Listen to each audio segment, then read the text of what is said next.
નમસ્કાર, હું તો બોલીશમાં રોનક પટેલ આપનું સ્વાગત કરું છું. આપ સતત જોઈ રહ્યા હતા અમદાવાદથી નેશનલ ગેમનું ઉદ્ઘાટન સમારોહનો કાર્યક્રમનો જીવંત પ્રસારણ. આપ હજુ પણ એ દ્રશ્યો જોતા રહેશો, પરંતુ સવાલ એ છે કે એક વ્યક્તિ જે દિલ્હીથી વહેલી સવારે નીકળે છે, સાંજ સુધીમાં ત્રણ શહેરોમાં અનેક વિકાસલક્ષી કાર્યોના ઉદ્ઘાટનો કરે છે, ખાતમુહૂર્ત કરે છે. એક એ વ્યક્તિ જે બે શહેરોમાં રોડ શો કરે છે, એક એ વ્યક્તિ જે સ્ટેડિયમમાં એક યુવાન પણ શરમાય ને તેનાથી વધુ ઉર્જા તેનામાં દેખાય છે. જી હા, હું વાત કરું છું પ્રધાનમંત્રી નરેન્દ્રભાઈ મોદીની. આપ દ્રશ્યો સીધા જોતા રહેશો બીજી વિન્ડોની અંદર. પરંતુ આજના કાર્યક્રમની વાત કરીએ તો પ્રધાનમંત્રીએ સવારથી શરૂઆત કરી સુરતથી. સુરતમાં 2-2.5 કિલોમીટરનો જબરજસ્ત રોડ શો, એની સાથે ઉદ્ઘાટન અને લોકાર્પણના અનેક કાર્યક્રમો, ત્યારબાદ એક 50થી 55 મિનિટનું સંબોધન, ત્યારબાદ એટલા જ સમયનું ટ્રાવેલિંગ ભાવનગરમાં રોડ શો પૂરો કર્યા બાદ ત્યાં પણ એ જ પ્રકારે વિકાસલક્ષી કાર્યક્રમો, ત્યારબાદ અમદાવાદથી ગાંધીનગરથી પાછા અમદાવાદ. આપ જે સીધા દ્રશ્યો જોતા હતા અને સ્ટેડિયમના આપ જોઈ શકો છો, સીધા દ્રશ્યો પણ જોશો. એ દ્રશ્યોની અંદર એ જ ઉર્જા સાથે નરેન્દ્ર મોદી દ્રશ્યમાન થઈ રહ્યા છે. એ કાર્યક્રમ પૂરો થયા બાદ સહજ રીતે કોઈ પણ વ્યક્તિ એવું વિચારે કે હવે આરામ કરી લઉં, પરંતુ નરેન્દ્રભાઈ મોદી ત્યારથી પહોંચવાના છે જીએમડીસી ગ્રાઉન્ડ, શક્તિની દેવીની ભક્તિ માટે. આપણે તમામ લોકો જાણીએ છીએ કે નવરાત્રિમાં, ચૈત્રી નવરાત્રિ હોય કે આ નવરાત્રિ, નરેન્દ્રભાઈ ઉપવાસ રાખતા હોય છે અને કદાચ એ જ આધ્યાત્મિકતાની શક્તિ તેમનામાં સતત ઉર્જા પ્રેરતી રહે છે. કેવી રીતે આ ઉર્જા આવે છે, તેનું રાજકીય મહત્વ શું છે તે પણ સમજવું જરૂરી છે, કારણ કે આ ચૂંટણીનું વર્ષ છે.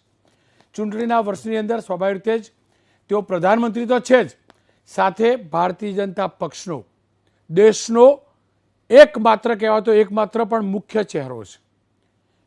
સૌથી મોટા દેશની રાજનીતિના ક્રાઉડ પુલર છે, કદાચ રાષ્ટ્રની રાજનીતિના ક્રાઉડ પુલર છે. અને તેમના હોમ સ્ટેટની અંદર જ્યારે ચૂંટણી થવાની હોય, સ્વાભાવિક રીતે જ પ્રધાનમંત્રીના પ્રવાસ વધે અને સ્વાભાવિક રીતે ચૂંટણીના વર્ષની અંદર કાર્યક્રમોની શૃંખલા પણ વધે. પરંતુ એ ન ભૂલવું જોઈએ કે વિકાસલક્ષી અનેક પ્રોજેક્ટોના લોકાર્પણ પણ થયા છે. અને હર હંમેશ નરેન્દ્રભાઈ એ કહેતા રહ્યા છે કે અમે એ પક્ષના લોકો છીએ, અમે એ સરકાર ચલાવીએ છીએ જે લોકાર્પણ કરે તે પહેલાં ખાતમુહૂર્ત પણ તેઓ જ કરે છે.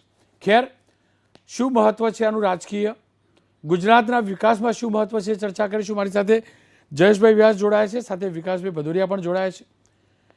વિકાસભાઈ આપકા ભી સ્વાગત है, જયેશભાઈ આપકા ભી સ્વાગત है. જયેશભાઈ, સવારથી આપ પણ મારી સાથે છો, ટેલિવિઝન ઉપર સતત દ્રશ્યો પણ આવી રહ્યા છે. કદાચ તમારામાં અને મારામાં એ ઉર્જા નથી, છતાં પણ આ ઉર્જા શું કારણ? બહુ જ મહત્વની વાત રોનકભાઈ તમે સૌથી પહેલાં જ કીધી કે સાતત્યપૂર્ણ રીતે ઉર્જાની આરાધના નરેન્દ્રભાઈ વર્ષોથી કરી છે. અને સાથે સાથે મન, વચન અને કર્મની એકતા, કે જે મનમાં વિચાર્યું છે એ જ પ્રમાણે તેમણે કહ્યું છે અને એ કર્યું છે. એક સમય હોય કે ત્યારે નરેન્દ્રભાઈ કહ્યું હોય અને એ વાતને લોકોએ જનતા જનાર્દને ખૂબ તાકાતથી વધાવી છે.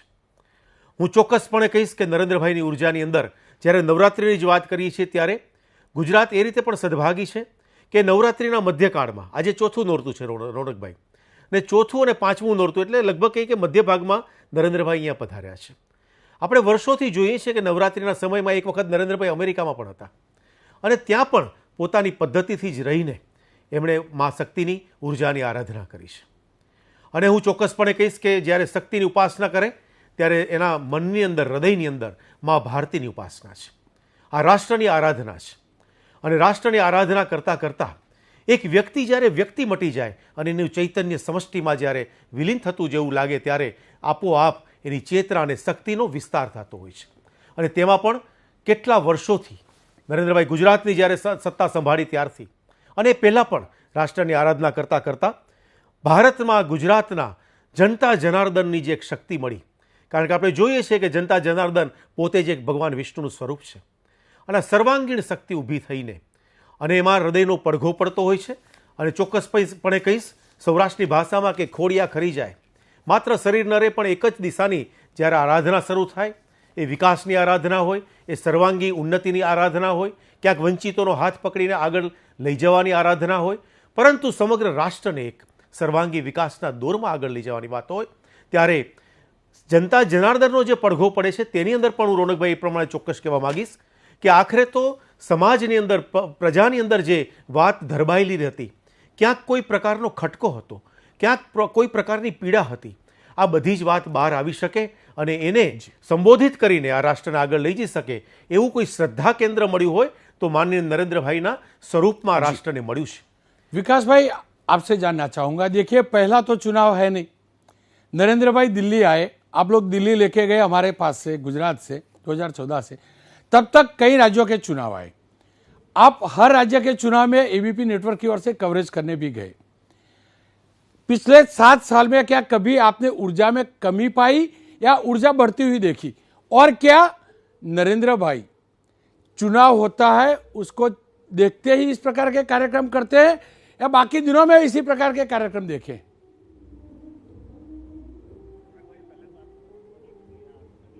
रौनक भाई, पहले तो आपका बहुत बहुत शुक्रिया। आपका शो जो है वो गुजरात में सबसे ज़्यादा पसंद किया जाता है और इस शो पर हर किसी की चाहत है कि वो आके अपनी बात रखे, और जो नहीं रखना चाहता तो वो आप समझ लो कि वो आपके बोल से, आपके बोलने की कला से डरता है, आपके सवालों से डरता है। अब मैं आपके सवाल पर आता हूँ। देखिए, प्रधानमंत्री नरेंद्र मोदी काम से ऊर्जा और ऊर्जा से काम को गति देते हैं। ये बड़ा एक भौतिक विज्ञान का नियम है, मैं उसको नहीं यहाँ बताऊंगा, लेकिन प्रधानमंत्री नरेंद्र मोदी की जो चाहत है, उन्होंने अपना जीवन, अपना बचपन और जवानी गरीबी में बिताई है, और उनको ये पता है कि अगर लीडरशिप, जो देश के सर्वोच्च नेता हैं, अगर वो काम नहीं करेंगे तो फिर जो देश में गरीब है उस तक वो अपने काम के ज़रिए विकास की जो रेखा है, विकास की जो लकीर है, उसको नहीं पहुंचा पाएंगे। और प्रधानमंत्री केवल चुनाव के लिए काम नहीं करते, प्रधानमंत्री अनवरत काम करते हैं। मैं आपको एग्जाम्पल देता हूं। अब से 2 दिन पहले वो जापान गए, 8 घंटे की यात्रा की जापान की। रास्ते में उन्होंने फ्लाइट में 6 घंटे उन्होंने फाइल निपटाई।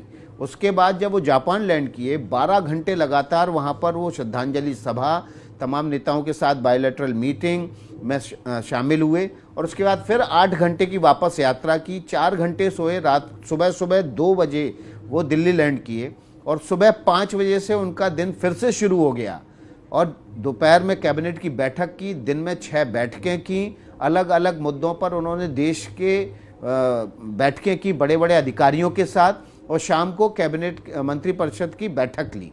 और शाम को ही उसी दिन उन्होंने फैसला लिया कि PFI पर, जो कि आतंकवादी गतिविधियों में शामिल है, उस पर प्रतिबंध लगा देना चाहिए। और शाम को ये खबर हमने ABP न्यूज़ नेटवर्क पर ब्रेक भी की। प्रधानमंत्री लगातार काम करते रहे, चाहे वो देश में हो, विदेश में हो, यात्रा में हो, और इसके पीछे उनकी मंशा ये है कि देश में जो आखिरी आदमी है, जो सबसे पीछे पंक्ति में खड़ा हुआ इंसान है, उस तक उनके काम की से जो विकास की लकीर खींची जाए, उसको पहुंचाया जाए। अब बात अगर चुनाव की आप कर रहे हैं, तो चुनाव अगर आएगा तो हर लीडर अपनी सत्ता को बरकरार रखने के लिए अगर मैदान में नहीं उतरेगा तो उसकी स्थिति देश के दूसरी बड़ी पॉलिटिकल पार्टी जैसी होना तय है, जो केवल चुनाव के 3 महीने पहले या 6 महीने पहले जागते हैं और ये सोचते हैं कि जनता के बीच जाकर वो अपनी बात रखेंगे और जनता उनको चुन लेगी। वो दौर अब खत्म हो गया। 2014 में जब नरेंद्र मोदी आए, उसी के साथ उस दौर की भी समाप्ति हो गई कि आप आखिरी के 2-3 महीने आएंगे, जनता के बीच जाएंगे, अपनी बात रखेंगे और जनता आपको कुर्सी पर बिठा देगी। प्रधानमंत्री नरेंद्र मोदी अनवरत काम करते हैं, अनवरत प्रयास करते हैं। चुनाव के समय हम मीडिया कर भी ज़रूर उसको चुनावी चश्मे से देखते हैं, लेकिन आप देखेंगे कि पिछले 1 साल में प्रधानमंत्री नरेंद्र मोदी लगभग हर दूसरे महीने आए हैं जी। लगभग हर दूसरे महीने उन्होंने 3-3, 4-4 हजार करोड़ के प्रोजेक्ट के या तो लोकार्पण किए या उसका शिलान्यास किया है। तब तो चुनाव नहीं थे। तो ये दिखाता है कि किसी भी लीडर के लिए अनवरत काम करने से ही जनता का उस पर भरोसा बना रहता है, और बाकी पार्टियां यही भरोसा अब खो चुकी। PM નો પ્રચંડ પ્રવાસ, માત્ર PM પ્રવાસ કરે છે એટલું જ નહીં, પરંતુ PM ના આ પ્રવાસના કારણે શાસક પક્ષનો સારો એવો પ્રચાર પણ થાય છે. એમાં કોઈ બે મત નથી કે ભારતીય જનતા પક્ષ માટે સૌથી મોટો ચહેરો નરેન્દ્રભાઈ મોદી છે. એમાં કોઈ બે મત નથી આ તમામ સરકારી કાર્યક્રમો છે. એમાં કોઈ બે મત નથી આ તમામ કાર્યક્રમો થકી ગુજરાતનો વિકાસ પણ થાય છે. પરંતુ દરેક પ્રોડક્ટની સાથે બાય પ્રોડક્ટ મળતી હોય છે અને એ બાય પ્રોડક્ટ ભારતીય જનતા પક્ષને ઘણો ફાયદો કરાવતું હોય છે. સવાલ એ છે કે શું ગુજરાત ભાજપ નરેન્દ્રભાઈના ચહેરાનો ઉપયોગ કરી જે લક્ષ્યાંક છે ત્યાં સુધી પહોંચી શકશે કે પછી નરેન્દ્રભાઈના ચહેરાની સાથે ખુદ ભારતીય જનતા પક્ષના નેતાઓ પણ ચહેરો બનતા શીખશે. મારી સાથે જયેશભાઈ જોડાયા છે. જયેશભાઈ, જો આપ જે કેપ પહેરીને આવ્યા છો, જે ખેસ પહેરીને આવ્યા છો, ખેસ તો હતો પણ કેપ મને યાદ છે આજ નરેન્દ્રભાઈનો રોડ શો ગુજરાતમાં હતો 5 રાજ્યોની ચૂંટણીના પરિણામના બીજા દિવસે, ત્યારે ઇન્ટ્રોડ્યુસ થયેલી.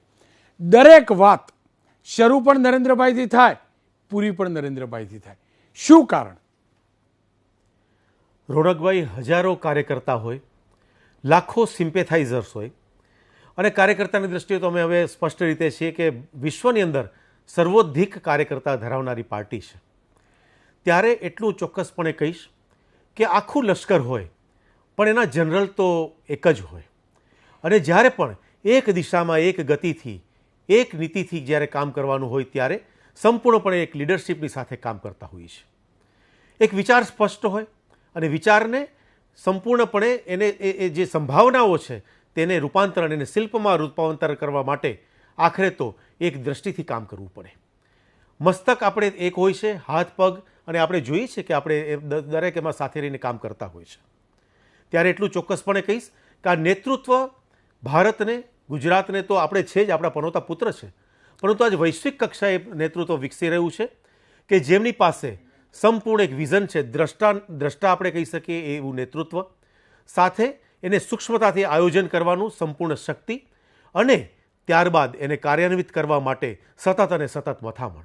એ ગુજરાતમાં હતા ત્યારે પણ આપણે સૌએ જોયું છે અને આજે રાષ્ટ્રીય કક્ષાએ પણ આપણે જોઈ રહ્યા છીએ. ત્યારે હું ચોક્કસપણે એમ કહીશ કે સમગ્ર વિઝનની દ્રષ્ટિએ એ પણ કહેવા માંગીશ, વાત નાનકડી છે પરંતુ શરૂઆતના પણ વર્ષોમાં નરેન્દ્રભાઈ કહેતા કે આ રાષ્ટ્રમાં પોલિસી પેરાલિસિસ તો છે જ કોંગ્રેસના વખતમાં, પરંતુ સાથે સાથે એવી જ રીતે પૂર્વોત્તર રાજ્યોનો અટકેલો વિકાસ, ઓછો થયેલો વિકાસ, આ પ્રકારની આપણે માત્ર અમદાવાદની વાત કરીએ તો પશ્ચિમના વિસ્તારમાં આપણે વિકસતા હતા અને એ પૂર્વના વિસ્તારનો વિકાસ બાકી રહેતો હતો. આ સમગ્ર ખ્યાલ સાથે જ્યારે નરેન્દ્રભાઈ વિઝન લઈને આવ્યા છે ત્યારે એક સંપૂર્ણ નેતૃત્વની સાથે સંપૂર્ણ ભારતીય જનતા પક્ષના કાર્યકર્તાઓ તો ખરા જ, પરંતુ સાથે સાથે જનતા જનાર્દનનો જે પડઘો પડે છે આ મહત્વ છે. અને એવી નાની નાની વાત કેટલીક છે. અત્યાર સુધી રમત જગતની અંદર રાજ રમત રમાતી હતી, તેમાંથી એને મુક્ત કર્યું. આજે આપણે જોઈએ છીએ કે આપણા ખેલાડીઓ કેટલી બધી ક્ષમતાઓ સાથે, સંભાવનાઓ સાથે એ ખીલે છે, ખુલે છે. ત્યાં એને ખાતર અને પાણી આપવામાં આવે છે અને ત્યારે એ સ્થિતિએ આપણે પહોંચ્યા છીએ કે આ રાષ્ટ્રની સંભાવનાઓ જ્યાં પણ હોય, એક ટેલેન્ટેડ વ્યક્તિઓ, નાગરિકો જ્યાં પણ હોય, તો તેને વધુને વધુ ઉજાગર કરવાની શક્તિ એ સંપૂર્ણપણે આ નેતૃત્વ દ્વારા એ આપણે કરવામાં આવી છે. ક્યારેય ભારતીય જનતા પક્ષ એમ નથી કહેવામાં માગતા કે આ બધું અમે કર્યું છે, પરંતુ શક્યતાઓને ઉજાગર કરવી, ક્યાંક જે જગ્યાએ સંભાવના હોય એને ખુલી અને ખીલી શકે તેના માટે शक्ति આપવાનું આ काम આપણે કર્યું છે. विकास भाई, आपसे जानना चाहूँगा, देखिए हर कोई जानता है कि रणनीतिकार अमित भाई हैं, नरेंद्र भाई बहुत बड़ा फेस भी है, देश भर में है तो स्वाभाविक तौर पे गुजरात में तो है ही. खुद CR पाटिल बता चुके हैं, पब्लिकली बता चुके हैं, अपने कार्यकर्ताओं को कह चुके हैं कि टिकट जो भी होगी वो तय करेंगे नरेंद्र भाई और अमित भाई, और उसमें कोई दो राय भी नहीं. हर कोई जानता है कि गुजरात के कोने कोने को दोनों जानते हैं. लेकिन पिछले कुछ दिनों में हमने देखा है कि अमित भाई के भी दौरे बढ़े हैं. अमित भाई वो सांसद है, शायद ही कोई सांसद अपने इलाके में इतनी बार जाते होंगे. अमित भाई वो सांसद नहीं, बीजेपी को वो नेता है जो देश भर की रणनीति बीजेपी की तय करते हैं. आपसे यही जानना है, गुजरात चुनाव इन दोनों नेताओं के लिए कितनी अहमियत रखता है. साथ में ही ये दोनों होना, अब नरेंद्र भाई बोलते हैं कि डबल इंजन की सरकार, लेकिन गुजरात के लिए तो है कि डबल इंजन की तरह पार्टी भी है, अमित भाई भी है और नरेंद्र भाई भी है. वो दोनों गुजरात बीजेपी के लिए कितनी अहमियत रखते हैं चुनाव जिताने को लेकर? देखिए, प्रधानमंत्री नरेंद्र मोदी और अमित भाई, उनके लिए गुजरात एक ब्रांड है। उस गुजरात की ब्रांडिंग के दम पर ही उन्होंने पूरे देश पे अपनी सत्ता हासिल की है। पूरे देश में उन्होंने गुजरात के ब्रांड को भुनाया। उन्होंने बताया कि गुजरात में कैसे विकास किया और गुजरात आज जहां खड़ा है वहां क्यों खड़ा है। उन्होंने पिछले 10-12 सालों में कितना काम किया जब सत्ता संभाली प्रधानमंत्री नरेंद्र मोदी ने मुख्यमंत्री के तौर पर गुजरात में। और अगर ऐसी सूरत में गुजरात में ही कुछ अनहोनी हो जाए, जिस ब्रांड के दम पर आप पूरे देश में काबिज हैं, जिस ब्रांड के दम पर आप पूरे देश में बार बार चुनाव जीत रहे हैं, अगर उस ब्रांड की स्टेट में ही आप फेल हो जाएं तो फिर आपकी ब्रांड वैल्यू गिरना शुरू हो जाएगी। और यही वजह है कि केवल प्रधानमंत्री नरेंद्र मोदी ही नहीं, गृहमंत्री अमित शाह ही नहीं, CR पाटिल भी पूरे तन मन धन से पार्टी के एक एक कैडर को ये बता रहे हैं कि ये गुजरात का चुनाव जो है उनके लिए कितना अहम है। और उनके बार बार दौरे भी इस बात की निशानी है कि गुजरात का चुनाव जीता तो जग जीता, गुजरात का चुनाव अगर हार गए तो फिर यहाँ से काउंटडाउन शुरू हो जाएगा। और देखिए, जब प्रधानमंत्री नरेंद्र मोदी प्रधानमंत्री बन के गए थे 2014 में यहाँ, तो उसके बाद जब 2017 का चुनाव हुआ तो ये कहा गया कि अब यहाँ पर मोदी का जादू नहीं चलने वाला, वो दिल्ली चले गए हैं, तो गुजरात जो है अब वो पकड़ बीजेपी की वहाँ कमज़ोर होना शुरू हो जाएगी। लेकिन 2017 का चुनाव ज़रूर सीटें कम हुई, लेकिन जीती बीजेपी ही। पिछली बार पाटीदार आंदोलन का बहुत ज़्यादा असर था, इस बार वो नहीं है। दूसरी बात, इस बार पहले की तुलना में बीजेपी ज़्यादा मजबूत हुई है। आम आदमी पार्टी का गुजरात में प्रवेश हो चुका है। गुजरात में पिछले चुनाव में हमने देखा, गांधीनगर में जहां पर निकाय चुनाव में कभी बीजेपी सत्ता में नहीं वहां पर आ पाई, आम आदमी पार्टी और कांग्रेस के बीच मतों का विभाजन हुआ और बीजेपी वहां पर पहली बार सत्ता में आई। इस बार भी उम्मीद वही है कि आम आदमी पार्टी और कांग्रेस के बीच मतों का विभाजन होगा और बीजेपी पिछली बार से कहीं ज़्यादा वोटों के साथ आगे बढ़ेगी, सीटों के साथ सत्ता में वापसी करेगी। लेकिन अगर कहीं आम आदमी पार्टी के साथ वो हुआ जो उसने पंजाब में किया है, जो उसने दिल्ली में कर दिखाया, कांग्रेस के पूरे वोट बैंक को स्वीप कर दिया, तो ऐसी सूरत में बीजेपी के लिए वाकई में बहुत कड़ा मुकाबला हो जाएगा। और देखिए, पिछले लगातार 26-27 सालों से बीजेपी यहाँ सत्ता में काबिज है, बीजेपी की लीडरशिप यहाँ पर काबिज है। ऐसे लंबे सत्ता के काबिज होने के बाद जो जनता है वो नए विकल्प के तौर पर दूसरे नेताओं को आजमाना भी चाहती है। और अगर ऐसी सूरत में उसको आम आदमी पार्टी में बेहतर विकल्प दिख गया तो फिर जाहिर तौर पर बीजेपी के लिए बहुत बड़ी मुश्किल हो जाएगी। अभी वैसे हालात नहीं दिखते हैं, लेकिन प्रधानमंत्री नरेंद्र मोदी और गृहमंत्री अमित शाह के लिए गुजरात के ब्रांड को बरकरार रखने के लिए गुजरात की विजय हासिल करना बहुत जरूरी है। विकास भाई, आपका बहुत बहुत शुक्रिया।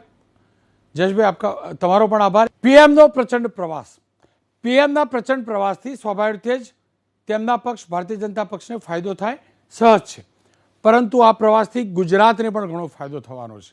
આજના કાર્યક્રમો વિશે જાણ્યું। આવતીકાલે અમદાવાદને મેટ્રોના પહેલા ફેઝની ભેટ મળશે, સાથે જ વંદે ભારત ટ્રેન પણ શરૂ થશે, એટલે કે વિકાસની ગતિ જે છે એ વધશે। મુંબઈ અને અમદાવાદનું અંતર એનું રહેશે, પરંતુ સમય ઘટશે। સાથે જ બનાસકાંઠાની અંદર અંબાજીમાં પ્રધાનમંત્રી જવાના છે અને ધાર્મિક સ્થળોના લગતી ટ્રેન જે શરૂ થઈ રહી છે તે પણ શરૂ થશે। થોડીક મિનિટોની અંદર જ પ્રધાનમંત્રી GMDC ગ્રાઉન્ડ પહોંચશે, જ્યાં નવરાત્રિના આ કાર્યક્રમની અંદર સરકાર આયોજિત કાર્યક્રમમાં ભાગ લેશે। માતાજીના શરણમાં પ્રધાનમંત્રી સ્વાભાવિક રીતે જ દેશનું ભલું થાય, દેશ વધુ તરક્કી કરે, દેશ વધુ શક્તિમાન બને, વિશ્વગુરુ બને, તે માટે પ્રાર્થના કરશે। આશા રાખીએ દેવી માના આશીર્વાદ આપણા દેશ ઉપર, આ સૃષ્ટિ ઉપર હર હંમેશ બન્યા રહે અને સત્યના માર્ગે વધુ આગળ ચાલવાની આપણ તમામને ખુલીને બોલવાની પણ માતાજી શક્તિ આપે।